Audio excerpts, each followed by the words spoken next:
Bonjour Arnaud Rousseau. Bonjour. Vous êtes le président du premier syndicat agricole de France. Juste après cette interview, vous filez à Matignon. Vous serez reçu par le Premier ministre Sébastien Lecornu pour parler de la stratégie de lutte contre la dermatose nodulaire. On va y revenir, mais d'abord ce report de la signature du fameux accord de libre-échange avec les pays du Mercosur, ces 4 pays d'Amérique latine. Report de la signature sous pression de la France, mais aussi de l'Italie, qui a joué un rôle déterminant. La signature qui était prévue ce week-end est reportée au mois de janvier. Vous étiez opposé à cet accord. Est-ce que vous criez victoire ce matin ? Non, il s'agit d'un sursis. Il s'agit d'un sursis puisque nous savons maintenant que la présidente de la Commission, Madame von der Leyen, a dit qu'elle souhaitait que ce soit signé en janvier. Mais écoutez, la position de la FNSEA en décembre sera la même en janvier. Cet accord n'est pas un bon accord. Vous savez, c'est un accord qui a été négocié il y a 25 ans, que personne n'arrive à faire passer depuis, et qui a comme cœur de notre réaction le fait qu'on va importer des produits de ces pays qui sont interdits à la production en Europe. Et nous, notre vision, elle est claire. Nous ne voulons pas voir arriver en Europe des produits qui ne sont pas des produits que l'on peut produire en Europe. Ça protège le consommateur, ça protège l'activité agricole. Et encore une fois, c'est le sens de cette action. Donc ce que vous dites, c'est que la France, ce qu'elle n'a pas obtenu en 25 ans comme garantie, elle n'arrivera pas forcément à l'avoir en quelques semaines ou quelques jours, et que finalement ce sursis ne sert à rien, qu'il faut rejeter tout ce texte. Nous, ce qu'on dit en tous les cas, c'est que sur le volet agricole, ce texte n'est pas acceptable pour les raisons que je viens de vous indiquer, qui concernent la réciprocité. J'entends que par ailleurs d'autres secteurs se prévalent d'intérêts offensifs, mais voyez-vous, quand un accord ne peut pas être obtenu en 25 années, c'est que fondamentalement, structurellement, il a été mal construit, et on peut aujourd'hui continuer à commercer sans avoir ce type d'accord. Je ne veux pas faire le spécialiste, mais il y a notamment une clause de rééquilibrage qui n'est pas entendable. Enfin voilà, cet accord, il est décrié, et il ne convient pas à l'agriculture, il ne convenait pas en décembre, il ne conviendra pas en janvier. Et ensuite, nous verrons bien ce que fait l'Italie, qui a soutenu ce report, ce que fera la France, mais notre position est claire. L'Italie qui a basculé dans le camp des opposants pour l'instant à ce texte. Je vous propose d'écouter la réaction de la présidente de la Commission européenne, Ursula von der Leyen, qui a annoncé donc le report au mois de janvier de cette signature. On écoute la présidente de la Commission européenne. Je suis confiante pour que nous ayons la majorité nécessaire. Après 26 ans de négociations, un délai de 3 semaines est tolérable. Je suis très confiante. On va ramener cet accord commercial à la maison. Très confiante, vous parlez de sursis au début de cet entretien. Arnaud Rousseau, ça veut dire que vous ne pensez pas que l'accord va être abandonné, vous avez peu d'espoir au final sur un retrait de ce texte ? Non, absolument pas. Et d'ailleurs, je ne suis pas tout à fait sûr, en regardant la présidente de la Commission, qu'elle soit aussi confiante que ça, parce que c'est un revers pour elle. Elle a expliqué à qui voulait l'entendre que ce serait signé fin décembre. Et je vous le dis encore une fois, pour le monde agricole, la question de fond derrière le Mercosur, c'est que veut faire l'Europe de son agriculture ? Et doit-on ouvrir à tous les vents de l'importation d'alimentation qui ne correspond à rien aux standards ? C'est ça la question de fond. Ça n'est pas tel ou tel accord, c'est vraiment... Et vous pensez qu'on peut revenir sur le fond du texte qui a été, négocié ? Je vous dis que nous ne voulons pas de ce texte. Donc revenir sur le fond du texte au bout de 25 ans, ça ne nous paraît pas possible. La question, c'est est-ce qu'on est capable de mettre un nouveau texte sur la table, qui est un texte dans lequel l'agriculture n'est pas une variable d'ajustement et pour lequel la vision de la production agricole en Europe est cohérente. Arnaud Rousseau, vous étiez hier justement à Bruxelles aux côtés des agriculteurs qui étaient mobilisés pour faire entendre leur opposition à ce texte de libre-échange. Est-ce que vous appelez ce matin à poursuivre ce mouvement ? Bien, écoutez, comme vous l'avez indiqué, nous avons rendez-vous chez le Premier ministre dans quelques heures et nous verrons ce que sont les déclarations du Premier ministre et comment il entend gérer cette crise. Vous l'avez vu, depuis 2 ans, et cette crise de l'hiver 2023-24, nous avons dit que l'agriculture avait besoin d'une vision en France et en Europe. Si un certain nombre de choses ont avancé, le logiciel n'a pas changé. Regardez ce que sont les résultats de l'agriculture, que ce soit la balance commerciale ou les résultats d'exploitation. En 2024, ça sera moins 20% de revenus pour les exploitations françaises de manière globale. Qui accepterait en France de voir son revenu amputé de 20% ? quelle demande vous allez lui formuler concrètement ce matin au Premier ministre? Vous dites qu'il n'y a pas de vision pour l'agriculture. Il y a quand même beaucoup de lois, de textes, de politiques publiques qui ont été entérinées, adoptées, mises en œuvre depuis plusieurs années. On a l'impression que ça ne sert à rien en fait et que finalement les problèmes ne se règlent pas. Qu'est-ce qui pourrait changer la donne et inverser cette tendance, comme vous dites, pour l'agriculture française qui est en grande souffrance? Vous avez raison, Malti Siro, il y a beaucoup de choses qui ont été faites. Le sujet, c'est que les lois, les textes, les règlements, tout ça ne sont que des moyens au service d'une vision. Et quand la vision n'existe pas, vous pouvez faire tout ce que vous voulez autour. Quand vous construisez une maison sur des fondations dont personne ne sait ce qu'elles sont, bien évidemment, ça ne tient pas. C'est ça le sujet de fond. C'est un problème politique, en fait. C'est le président de la République, Emmanuel Macron. Vous dites qu'il n'y a pas de vision pour l'agriculture, donc il n'y a pas de stratégie de long terme, et on le subit, nous, en tant qu'agriculteurs. C'est ce que je ne cesse de répéter. Pourtant, il vous a défendu hier à Bruxelles. Il a dit que l'accord n'était pas acceptable en l'état. Oui, c'est ce qu'il a dit hier à Bruxelles et je l'ai constaté. Et la position de la France hier me semble aller dans le bon sens. Mais vous l'avez compris, on veut aller plus loin. Je reviens sur la vision, parce que c'est ça. La dernière fois qu'on a parlé d'agriculture, c'était en 2017 avec le discours du président de la République à Rungis sur la montée en gamme. Ce discours, depuis le Covid et la guerre en Ukraine, il n'existe plus. Il ne tient pas, parce que nos compatriotes ont des sujets de pouvoir d'achat. Parce qu'on importe beaucoup plus de produits bas de gamme, c'est ce que vous dites. Parce qu'on importe beaucoup plus de produits bas de gamme. Mais vous savez, pas qu'en agriculture. Vous avez entendu ce qui se passe sur Chine. Toute l'industrie dit on importe des produits de partout sur la planète et on n'est pas capable de contrôler si ça correspond aux standards européens. Ça n'est pas qu'un problème agricole, ça n'est pas un problème sectoriel, c'est un problème de vision de ce qu'on veut pour la production en France, dans ce pays, et pour ce qui nous concerne singulièrement en agriculture. Mais alors justement, vous rappelez ce contexte très compliqué, à la fois la guerre tarifaire avec les États-Unis, cette guerre commerciale aussi avec la Chine. Est-ce que nous, en tant qu'Européens, on n'a pas tout intérêt, malgré tout, à trouver de nouveaux débouchés, de nouveaux accès à des marchés? Et là, je reviens sur l'accord du Mercosur. Pour certains, ça a quand même des effets bénéfiques. Et on avait les mêmes genres de critiques pour l'accord du CETA avec le Canada. On n'a pas constaté un déferlement forcément de produits canadiens dans nos supermarchés. Oui, c'est exact. Et moi, je redis que nous aurons besoin de continuer à rester ouverts et échanger. Et notamment pour que ceux qui nous écoutent continuent à boire un café le matin. Parce qu'il ne sera pas produit en Europe demain matin. Donc il ne s'agit pas de se refermer sur soi. C'est déjà pas forcément le cas pour le café. Pardon, le café qu'on boit ici n'est pas forcément produit en Europe. C'est exactement ce que je disais, et je pourrais vous prendre l'exemple du chocolat aussi si vous le souhaitez. Ce que je dis, c'est que l'Europe ne peut pas commercer au prix d'une naïveté qui détruit sa capacité de production en Europe. Regardez les chiffres. Vous savez, les chiffres, ils sont assez clairs. Nous perdons de la production dans tous les secteurs en Europe et en France.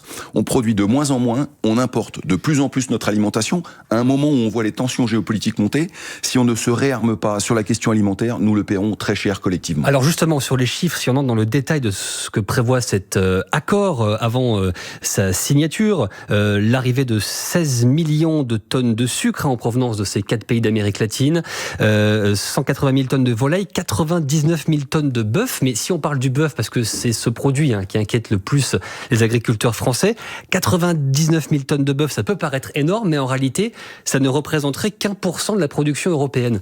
Du coup, est-ce qu'il faut vraiment s'en inquiéter ? Alors c'est une très bonne question parce que, évidemment, présenté comme ça, les gens se disent, et pour aller plus loin, ça représente un steak par an et par habitant européen.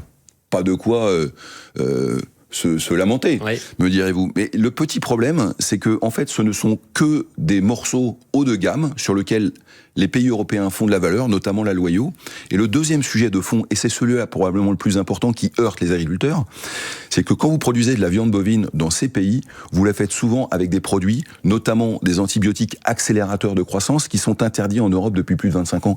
Quand je vous parle de réciprocité, c'est de ça dont on parle. Et le problème, c'est qu'on ne sait pas le contrôler. Savez-vous que moins de 1% de ce qui rentre en Europe comme produit agricole ou agroalimentaire fait l'objet de contrôle, et la plupart du temps sur papier. Donc tout ça ne tient pas. Parce qu'Emmanuel Macron lui demande justement des mesures de réciprocité, des clauses miroirs, qu'on fabrique en gros les produits là-bas dans les mêmes conditions que chez nous. Ça va plutôt dans le bon sens.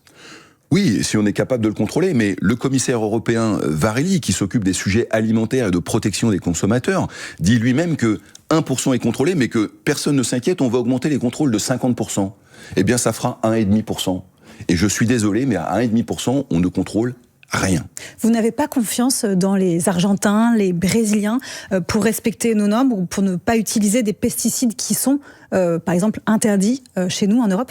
D'abord, je voudrais dire que ces pays sont des pays souverains et que moi, je ne commande pas les décisions que les Argentins ou les Brésiliens prennent pour leur propre pays. Je suis très respectueux des États et par ailleurs, nos collègues agriculteurs argentins ou brésiliens avec lesquels on peut discuter certaines fois de l'année le font avec les conditions que leur donne leur pays. Mais là encore, quand sur le maïs, par exemple, 75% des molécules utilisées sont interdites en Europe, je ne leur fais pas grief. Je dis simplement que si c'est interdit en Europe pour défendre la santé publique, pour permettre une production parmi les plus durables de la planète, pour protéger l'environnement, on ne se drape pas dans un voile pudique quand ça vient d'ailleurs. Ça n'est pas possible. Vous reconnaissez que pour certaines filières, et là on pense bien sûr à la filière laitière, mais aussi à la filière viticole, ça pourrait faire quand même des gagnants, cet accord de libre-échange. Oui, vous avez raison. Pour certaines filières, il pourrait y avoir des intérêts offensifs, comme pour d'autres filières industrielles. J'ai entendu parler de la voiture, de l'industrie.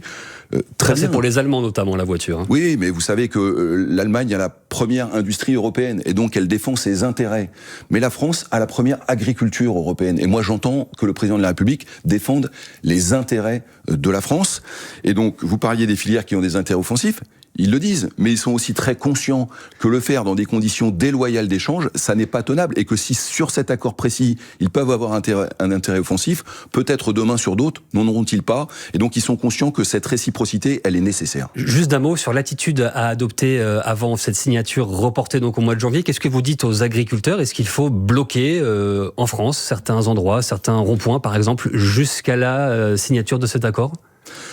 Vous savez qu'aujourd'hui, ce sera déjà le cas, puisqu'on attend ce rendez-vous avec le Premier ministre, et que c'est un rendez-vous évidemment décisif dans la compréhension. Est-ce que vous appelez les agriculteurs ? Mais ils le sont déjà, nos troupes sont sur le terrain, ils le seront dans l'Oise aujourd'hui. J'ai noté que ce matin, un certain nombre d'entre eux étaient déjà dans le Pas-de-Calais, au Touquet, devant la maison du président de la République. Et même si je les appelle évidemment à respecter les biens et les personnes. Vous constatez, mais est-ce que vous cautionnez ?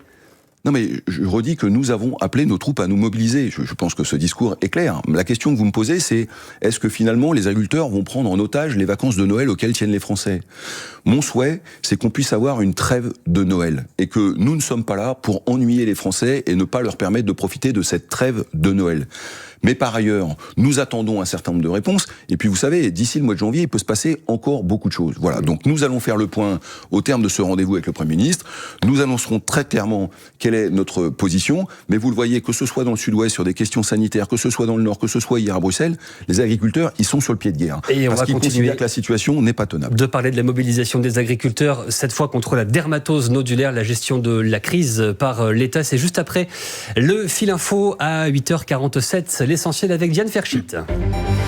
90 milliards d'euros pour l'Ukraine. Les dirigeants de l'Union européenne débloquent une aide à destination de Kiev. Ils se sont mis d'accord au cours de la nuit. Un prêt pour donner de la visibilité à l'Ukraine, affirme Emmanuel Macron, pour qui il va redevenir utile pour les Européens de parler à Vladimir Poutine. Bruxelles qui annonce le report au mois de janvier de la signature sur l'accord avec les pays du Mercosur. Accord qui cristallise la colère des agriculteurs français mobilisés en ce moment aussi contre les mesures pour enrayer la dermatose nodulaire bovine. Ils refusent l'abattage systématique de leurs bêtes. Les syndicats agricoles seront reçus dans la journée à Matignon. Rachida Dati a toute sa place au gouvernement. C'est ce que déclare la porte-parole du gouvernement, Maud Bréjon, ce matin, alors que la ministre de la Culture est visée par une enquête pour soupçon de corruption, suspectée d'avoir perçu 299 000 euros d'honoraires de GDF Suez quand elle était députée européenne sans en déclarer la provenance au Parlement européen. Aux États-Unis, la délivrance de visas diversité par tirage au sort est suspendue, une suspension immédiate. Annoncé ce matin, le programme avait notamment bénéficié à l'homme suspecté d'avoir commis une fusillade à l'université Brown, tuant 3 personnes.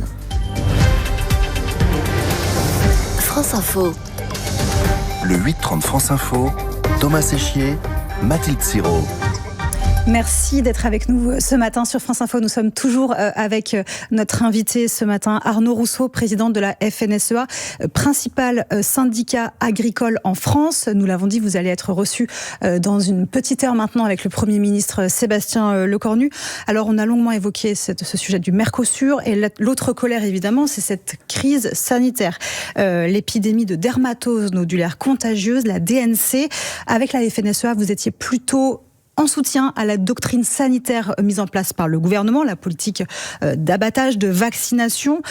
Pour autant, il y a de nombreux blocages qui persistent sur les axes routiers. Ce matin, à quelques jours des fêtes de Noël, beaucoup de remises en cause de cette politique par les agriculteurs français. Écoutez, la porte-parole du gouvernement, Maude Brojon, elle s'est exprimée sur le sujet ce matin sur RTL.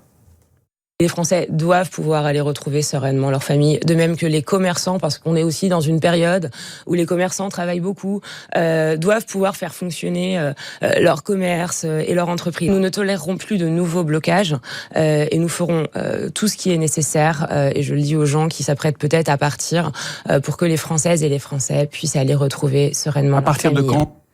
Nous ne tolérons plus de blocage. Alors vous aussi, vous avez appelé à une trêve pendant les fêtes de Noël. Pour autant, est-ce que le gouvernement a raison de s'exprimer ainsi ? Est-ce que ce n'est pas une façon de mettre de l'huile sur le feu ? Pardon, mais j'ai dit que nous souhaitions une trêve de Noël à la condition sine qua non que le rendez-vous avec le Premier ministre porte du fruit. Je voudrais pas qu'il y ait de malentendus. C'est pas une simple vision de l'esprit. On a un rendez-vous, vous l'avez dit, bien sûr. Et je vous le dis, les agriculteurs préféreraient, au moment où nous sommes, être en famille, chez eux, pour partager le Noël et tout ce qui va autour de Noël. Et s'ils ne le sont pas, c'est parce qu'ils sont très déterminés. Et donc nous allons attendre les réponses du Premier ministre. Par ailleurs, pardon, mais quand on sait ce qu'ont été les images de l'Ariège, quand on voit quel est le niveau de tension avec le monde agricole, pardon, mais ce type de propos me paraît totalement hors sujet. Ne pensons pas que les agriculteurs font ça par plaisir. Ne pensons pas que depuis des jours, tout le monde est mobilisé parce que notre seul objectif serait d'ennuyer les Français. Nous avons conscience que cette période, c'est une période de repos, de convivialité, de partage dans les familles de tous les Français. Nous ne sommes pas, nous, hors sol, et je le redis, cette période de Noël dans le monde agricole, c'est aussi le moment de partage de nos produits et de la fierté qu'on a de nourrir les Français. Enfin, si on en est là, c'est parce qu'il nous manque un certain nombre de réponses. Parce que, comme je l'ai indiqué, il n'y a pas de vision à Bruxelles, il n'y a pas de vision à Paris. Donc que la porte-parole du gouvernement fasse ce type de déclaration, très bien. Qu'est-ce qu'on veut ? On veut la guerre civile ? On veut provoquer le monde agricole ? Écoutez, nous, on appelle tout le monde à la raison. Je pense qu'on a un discours responsable depuis le début. Mais je ne voudrais pas que certains pensent qu'on serait peut-être un peu mou ou un peu finalement défaillant face à la crise agricole et à la colère qui s'exprime. Mais sur la dermatose, vous attendez quoi exactement du Premier ministre ? Parce que vous soutenez jusqu'à présent la stratégie mise en place par l'État ? Non, on soutient, pardon, mais là aussi d'être précis, on soutient la stratégie que portent les vétérinaires et le monde scientifique depuis le début. Pardon de rappeler... Et qui est défendu par la ministre de l'Agriculture. Oui, qui est défendu par les gens qui aujourd'hui regardent cette maladie absolument dramatique pour les éleveurs, parce que c'est un crève-cœur. Mais il faut la regarder avec lucidité pour la combattre, avec pour nous un double objectif, le moins d'animaux abattus possible et le maintien d'un prix qui rémunère les producteurs. La ministre de l'Agriculture, Madame Genevard, a mis en place une commission scientifique dans laquelle siègent également un certain nombre de présidents de chambre d'Occitanie et de représentants d'Occitanie. Nous l'avons dit, nous sommes derrière la doctrine scientifique. Si elle devait évoluer, nous évoluerons avec la doctrine scientifique. Je ne sais pas ce que dira cette commission, mais pour nous, la position est très claire. Aujourd'hui, c'est la position qui est portée par les vétérinaires sur le terrain et par les scientifiques. Si elle bouge, nous bougerons. Vous vous dites, c'est pas nécessaire forcément d'abattre tout un troupeau dès le premier cas. Il faut peut-être faire preuve de davantage de souplesse pour que ce soit bien clair. Pardon, mais assez de tous ceux qui savent, je ne suis pas vétérinaire, je ne suis pas scientifique, je m'appuie sur les gens qui ont des compétences et cessons dans ce pays de penser que tout le monde est compétent sur une maladie extrêmement contagieuse, compliquée et les vétérinaires qui ont fait plusieurs années d'études et qui ont un métier extrêmement complexe aiment les animaux. Ils nous disent aujourd'hui que la solution la moins intrusive et la plus efficace pour juguler cette maladie qu'on ne veut pas voir se déployer, c'est l'abattage total, ce qu'on appelle le dépeuplement publiquement, mais l'abattage total des troupeaux là où c'est infecté, la vaccination en 2 et surtout on ne bouge pas les animaux. Voilà ce qu'on nous dit. Si demain ça doit changer, on sera prêt à changer. Je ne suis pas compétent pour parler de la dermatose. Il y a des gens qui le font et il y a une commission scientifique qui va rendre un avis. Nous serons derrière les avis de cette commission scientifique. Sur le volet de la vaccination, pour vous, ça se déploie suffisamment rapidement, cette campagne ? En tous les cas, nous, on pousse tout notre réseau à agir le plus vite possible. Vous savez, c'est une course contre la montre. Et le plus vite nous aurons vacciné, le plus vite nous serons en sécurité, notamment dans cette zone de l'arc pyrénéen. Donc tous ceux qui sont disponibles doivent aller aider les vétérinaires parce que, encore une fois, c'est une course contre la montre. Puis après, il faudra le temps de l'immunité, environ 3 semaines, et j'espère que dans un mois, ce drame sera derrière nous. En tous les cas, je rappelle tout le monde à la responsabilité et au fait de ne absolument pas bouger les animaux, parce que c'est aussi ça qui véhicule la maladie. Vous nous dites ce matin que vous, Arnaud Rousseau, vous faites confiance en ce discours scientifique des vétérinaires sur la DNC. C'est pas le cas de tous vos homologues dans les différents syndicats agricoles. Est-ce que vous constatez cette rupture de confiance quelque part, cette défiance à l'égard d'un discours scientifique, d'un discours officiel peut-être aussi ? Vous savez que la science doute, c'est le cœur du réacteur, et moi j'ai noté que les scientifiques avaient, pour un certain nombre d'entre eux, des avis différents. Et je dirais tant mieux, c'est ça qui nourrit la réflexion. Mais moi je parle d'un consensus scientifique. C'est-à-dire qu'après avoir écouté tous ceux qui sont des sachants de cette maladie, il y a un consensus scientifique. Mais vous savez, cette défiance vis-à-vis du consensus scientifique, elle n'est pas nouvelle. Le Covid a montré aussi une forme de distance ou une forme de mise en doute de cette parole. Pour ce qui nous concerne, et après avoir consulté, nous pensons que c'est aujourd'hui la meilleure position, celle du consensus scientifique. Mais moi, je le redis aux éleveurs qui sont extrêmement inquiets. Dans les Pyrénées, mais pas seulement dans les Pyrénées, dans toute la France. Rapprochez-vous de votre vétérinaire. Le vétérinaire, c'est le médecin de famille. C'est celui qui connaît votre élevage. C'est celui qui vient chez vous. C'est celui que vous appelez à des heures tardives quand vous êtes coincé. Donc, faisons confiance aux vétérinaires. C'est à eux de nous dire où on doit aller. Vétérinaires qui ont été agressés, peut-être pas physiquement, mais verbalement dans plusieurs endroits. Vous avez vu les images comme nous ? Oui, je l'ai vu, et je redis ici, comme je l'ai déjà dit, que nous sommes en soutien de ce métier. Vous savez, être vétérinaire rural, c'est une vocation. Et on a besoin d'eux dans nos exploitations. Donc moi je les soutiens, je veux leur dire que nous sommes derrière eux, que ce qui se passe en termes de menaces, qu'elles soient physiques ou verbales, n'est pas acceptable, et qu'on essaye de sortir de cette torpeur pour essayer de construire une relation. Le sanitaire dans un élevage, c'est incontournable.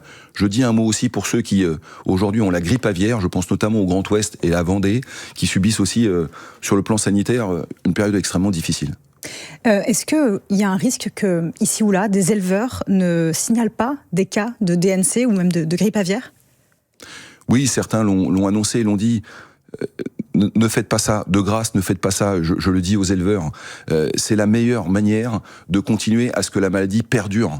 Or, je crois que, quelles que soient les sensibilités des uns et des autres, nous avons tous à cœur que cette maladie soit derrière nous, qu'on puisse la juguler et qu'on puisse regarder l'avenir avec confiance. Et donc, tous ceux qui ne déclareront pas ou qui bougeront des animaux en infraction avec les règles ne font qu'une chose, c'est amplifier la maladie, et ça que je crois que qui que nous soyons, personne ne le souhaite dans l'élevage français. Ce qui frappe sur ce mouvement, notamment en Occitanie, pour de nombreux acteurs et observateurs, c'est cette coalition, entre guillemets, entre d'un côté la coordination rurale et la confédération paysanne plutôt ancrée à gauche, coordination rurale davantage en lien avec des accointances avec l'extrême droite. Est-ce que vous constatez cette coalition des extrêmes? Est-ce que pour vous, syndicat FNSEA, ça vous complique aussi la tâche?